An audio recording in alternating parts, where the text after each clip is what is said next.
Yesterday or 2 days ago was the first day I was able to have to take these bands off and try to spread my hands like and make a five, but so I don't necessarily have too much strength there. So I don't necessarily have to play with the brace, but I'm playing with it just for my sake and just for my mental, and I can swipe down at balls or passes and not even worry about it. And so that's why I'm wearing it. And I mean, it helped tonight. It doesn't necessarily affect my palm or that side. It's just the other side of the hand, not letting my fingers go all the way back. So, Welcome in, Hawks fans. Your boy Barcel is back at it again for another Believe in Hawks episode. Hawks lose tonight, 115 to 114 to the Charlotte Hornets. Lose the season series 1-3 in a loss that has made a lot of Hawks fans ask questions. Made a lot of Hawks fans wonder what was tonight, and in a way of there were interesting circumstances around the game. Trae Young, big story coming back tonight, playing for the first time since his surgery on his finger, which was because he only played a game after the All-Star break, then was out. And basically, for the most part tonight, we'll talk about that.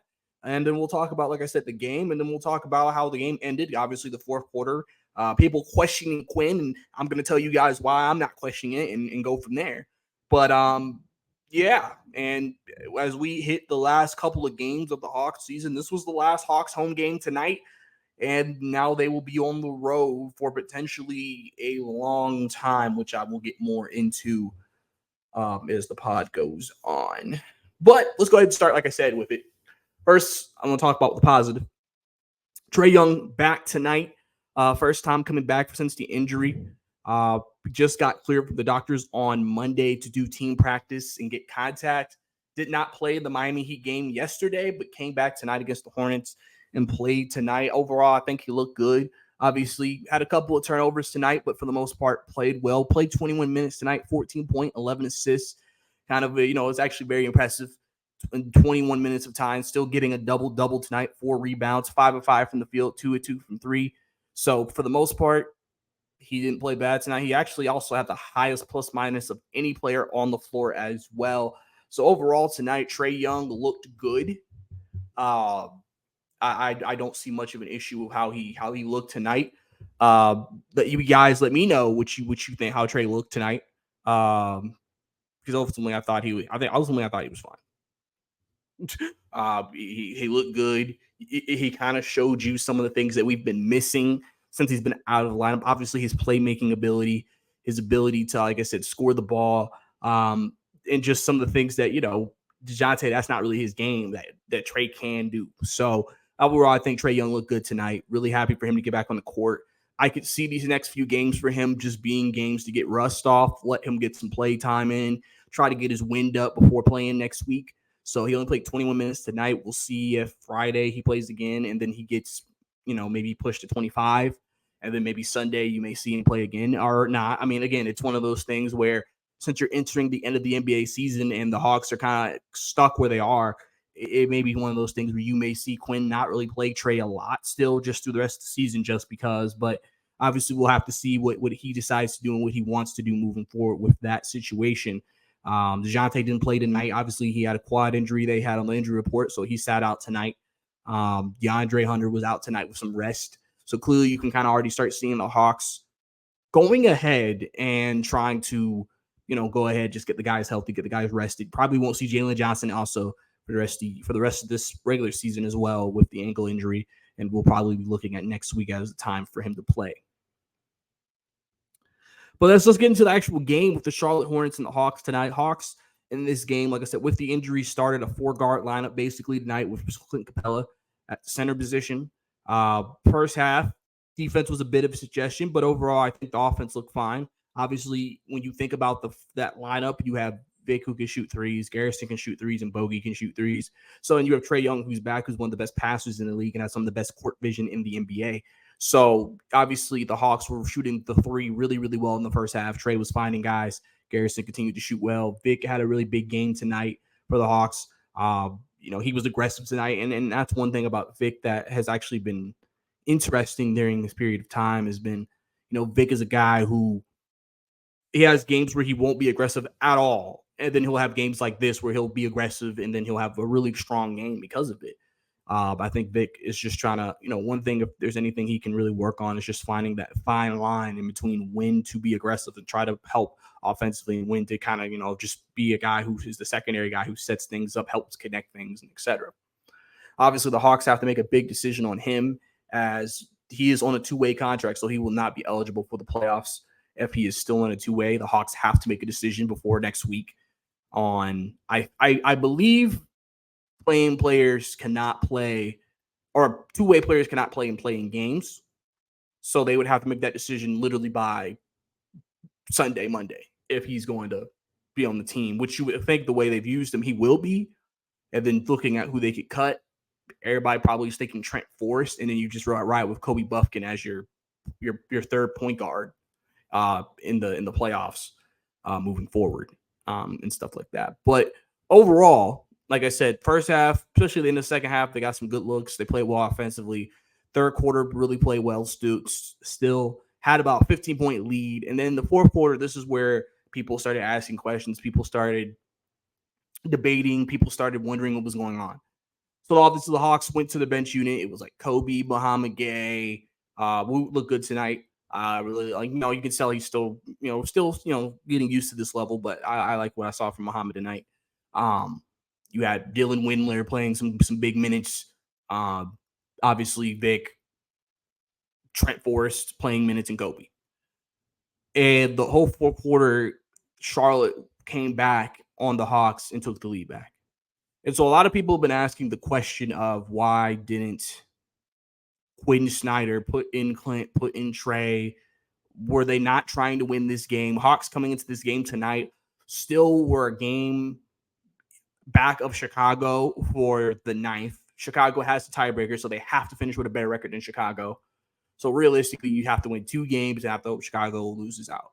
The scenario coming into tonight, Chicago has to win 2 of the next 3, and they'll clinch that home court in the play-in game. Hawks would have to basically win out. And like I said, Chicago has to lose 2 out of their last 3 for them to get it. The odds of them getting that home game were very, very, very low. And et cetera, especially with Chicago playing Detroit and Washington next.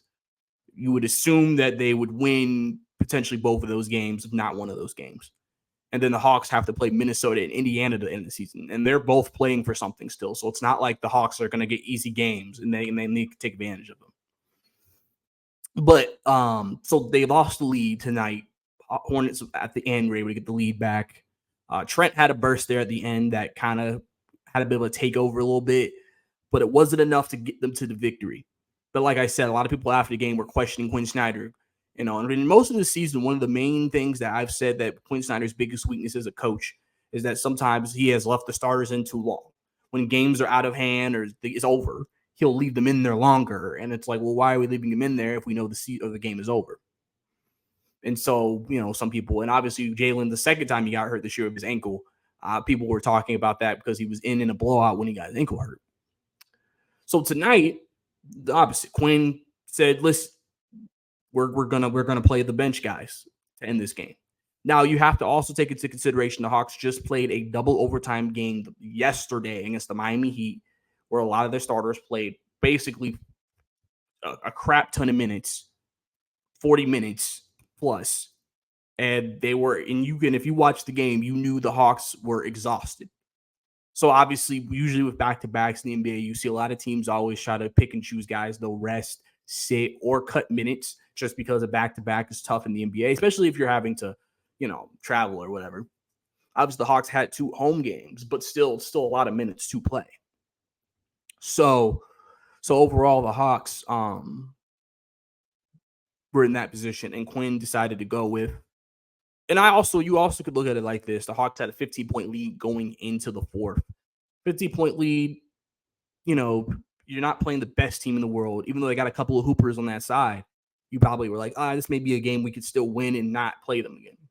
And even when they got back, I mean, at the end of the day, I think Quinn just stuck to his guns and just said, listen, realistically, I said this was a good experience for Kobe to get these types of reps.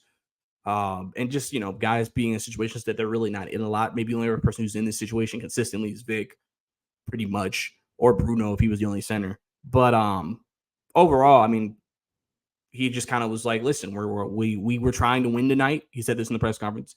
He said we were trying to win tonight, but we also played a back-to-back with a double overtime game. So I wanted to make sure those guys get some rest. Somebody asked me on Twitter, they asked me, why are we resting guys? Well, why are we not trying to play? Some people have asked the question of, why are we not trying to get that home game? It's one of those things, like I said, with the percentages not looking on their side. If the Hawks went out and Chicago still wins out the next 2 of the 3, you're playing those guys.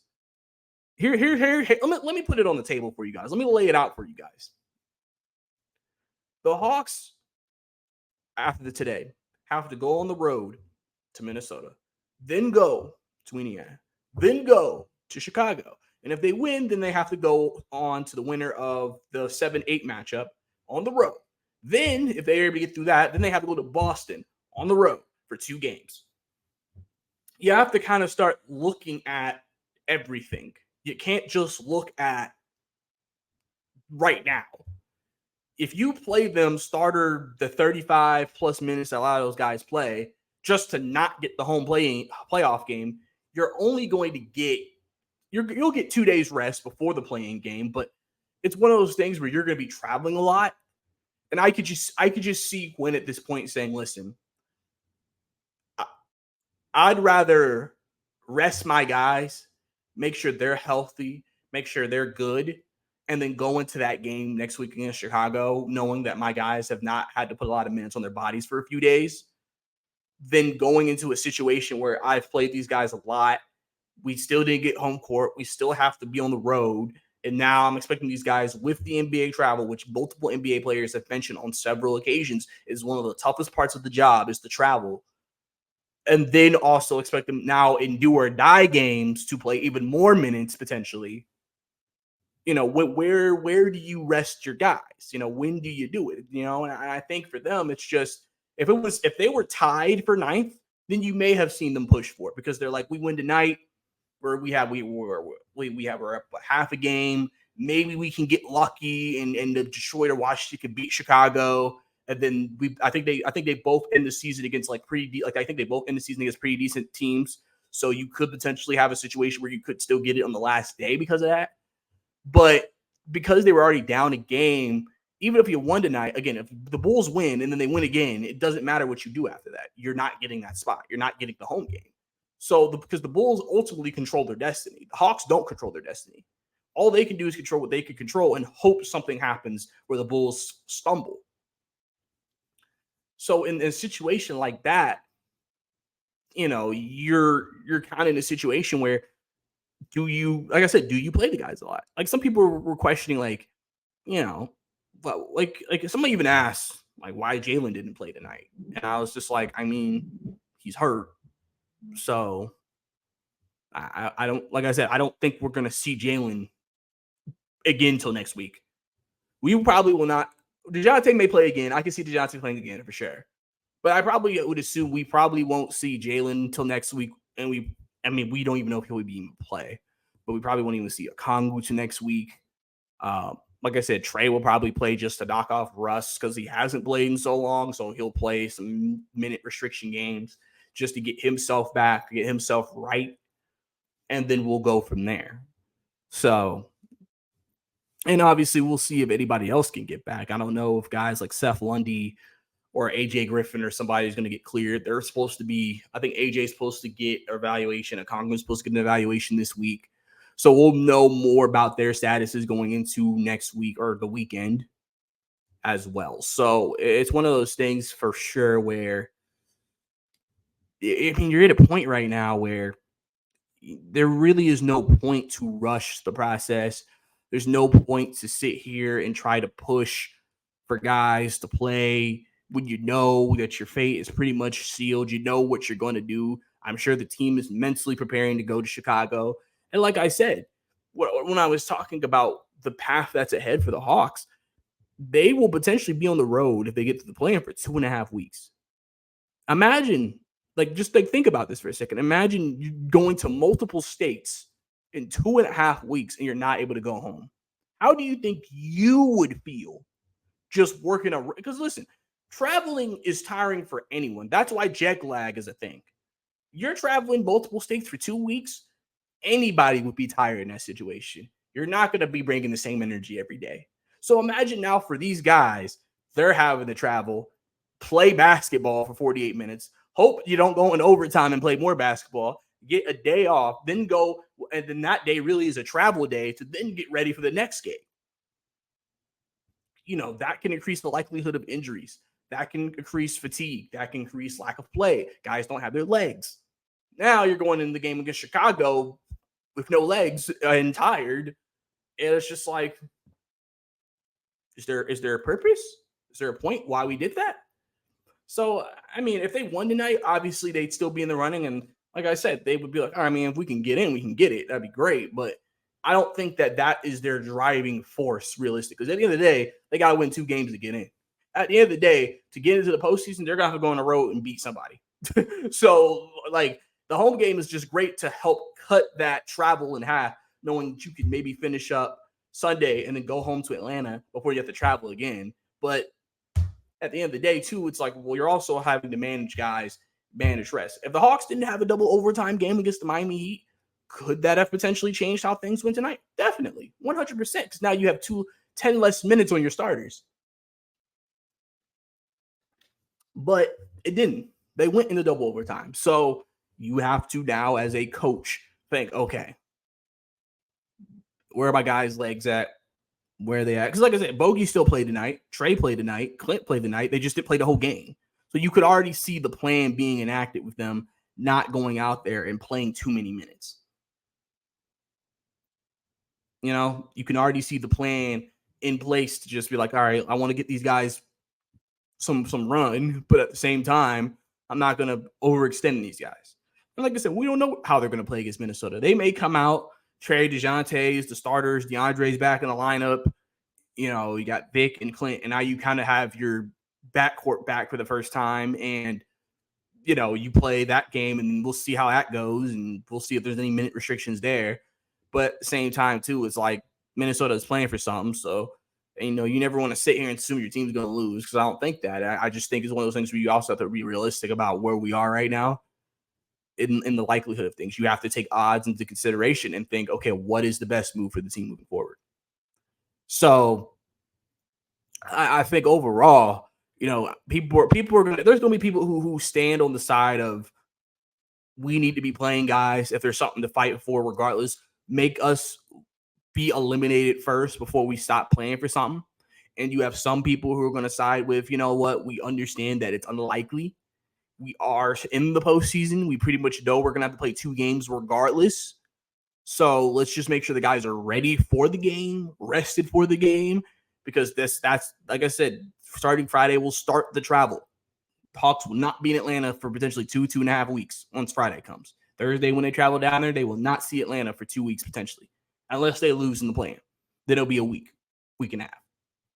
So, they look at it and think they understand. And like I said, there's been people this year who have talked about Quinn and talked about how Quinn should have sat starters more, should have gave rest more, should have, all these things. And now that he does it, now we're like, well, why are we doing it now? Like I said, that's why the last in the regular season is always a weird time, because coaches have to start thinking about, do I rest certain guys? Do I give certain guys the same amount of minutes? Do I start cutting minutes? Do I start allowing my younger guys to play? Do I start allowing, other guys to, play more minutes, just so I'm not putting too many minutes on my main guys that I'm going to put in the postseason? Those are the questions, that you have to answer. And so, the Hawks are one of those teams that still have to answer that question. And for tonight, at least, they've answered the question of what direction they want to go in. And all we can do is just accept that. Obviously, I'm sure people hate the fact that we lost the Hornets. We lost the season series to the Hornets. Well, guess what? The Hornets beat Boston Celtics in the season series, I think, last year. Like, at the end of the day, bro, it really don't matter. It matters if it was like the difference between us getting like home court advantage and like the 4th seed or something. But like, it's different when like we're playing a team, we're fighting for our lives, regardless if we're on the home or on the road. We're just trying to sit there and survive. and have an opportunity. And we want our guys to be back at full strength because that's the biggest thing that's hurt the Hawks this season is health. Health has been one of the biggest kryptonites of this team. Is that they as soon as seem like someone come back, somebody get hurt. And this is their chance to get as healthy as they possibly can before the play-in. You potentially could get a Kongu back. You got Trae back. You hope to have Jalen back. You're gonna have DeJounte. You're gonna have Clint. You still have, Vic may hopefully find his way onto the roster. You'll have Bogey. You'll have your guys back. DeAndre. You'll have your guys back. So that's as healthy as you can be and get ready for do or die games, which start in Chicago. So, those are things that you have to consider because if he's playing these guys high minutes and someone gets hurt, we're going to be on here. Twitter's going to go crazy. Facebook's going to go crazy and be like, why did Quinn do that? Quinn's a stupid coach. Why would Quinn do that to their players? Why would he put them in a chance with low opportunity to get the ninth seed and get a home game? It's either or. There is no perfect decision here. Either you like it or you don't, and then you live with it. It's simple. Tonight, there was not a lot that there's just this game didn't mean a lot in terms of basketball, realistically, because tonight was let's look at the overarching vision and the overarching situation of what we're going to do. So that's kind of I guess my take on that. And like I said, everybody has their opinion, and if you think that they should have played him, I'm completely fine with that. Leave it down in the comments below why you think they should have played him. I have no issue with what you think, with you thinking that. I'm never going to judge someone on stuff like that, as long as it's reasonable. And we'll go from there. So, like I said, Hawks lose 115-114 tonight. Trae Young returns, said his hand felt good after the game, so that's a good sign for sure. So, with that, I know I didn't lie yesterday, but we gotta update. We got to update our Eastern Conference, Western Conference to look at the standings. Pretty much everything's the same in the Eastern Conference. Celtics won. They're locked into whoever wins the play in the 7-8 matchup or whoever wins that second playing game. Bucks, like I said, people might be jockeying to face the Bucks right now. This like it may be one of those situations where, listen, if you're the Heat or the Sixers, unless the Pacers somehow fall off, but it looks like they won't, you're probably like, we're in a great position if we win this first game to face the Bucks because Giannis is out for the rest of the regular season with a calf strain. Luckily, no Achilles injury, but we don't even know if he'll be able to play next week. I mean, luckily you'll get 4 or 5 days off before you have to play again, but you don't know. So, Knicks are 3 right now. Like I said, right now it's looking like a potential matchup with the Pacers or the Magic are the most likely first round matchups. Cavaliers and Magic are your 4 or 5 seeds. That looks like that could potentially beat that matchup as well. Still, these last 2 games have some meaning to these teams, and so this could definitely change again come Saturday and then come Sunday as well. And obviously, Bulls, Hawks, 9-10.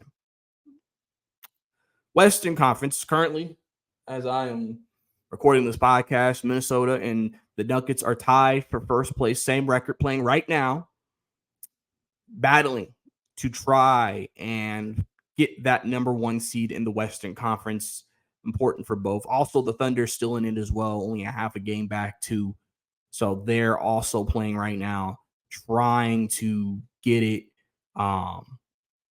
Well, not playing right now, but like they are still in it. They beat the Spurs tonight in a blowout, so that was good for them.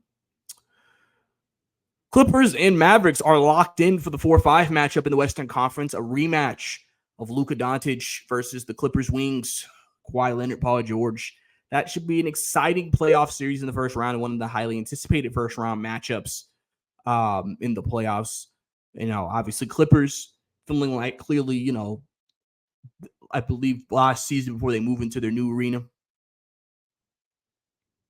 they're trying to go out there and have a really deep playoff run. Mavericks are feeling like with Kyrie and Luka, they should be able to make a run. It'll be an interesting series. Pelicans are 6 right now. They play the Thunder if standing stayed the same today. The Suns report came out that Frank Vogel could be on the hot seat if they do not make it out of the first round of the playoffs. Obviously, with the talent you accumulated, you would expect to be a much better team and have a much better season if that was the case. Something to keep an eye on right now. They would play the Nuggets, depending on whoever wins this game tonight. They would play either the Nuggets or the Timberwolves potentially in that 2-7 matchup, but they're also in the play-in, so they'd have to beat the Kings first, who are currently the 8th seed, unless the Lakers get that spot. And then Lakers are 9th, Warriors are 10th, and that should be obviously be an exciting 9-10 matchup. NBA probably loves that for ratings. So that is what the standings look like right now, and we'll have to see what happens as we continue to move forward. But that's all I got for you guys right now. Like I said, this was your Believe in Hawks podcast. Don't forget to follow me on Twitter at Brycey_2K. Also, don't forget, listening to this through audio, leave a review, leave a rating on the podcast, help other Hawks fans find this podcast. And then also, if you're listening to this on YouTube, subscribe to the channel for more Hawks content, like the video. Appreciate all the love and support you guys give me. Last 2 games of the season coming up. Hawks trying to finish up. We'll see what they decide to do with the players, rest, all that as they get ready to go to Chicago next week for a do or die game. I'm your boy, Bryce Lewis.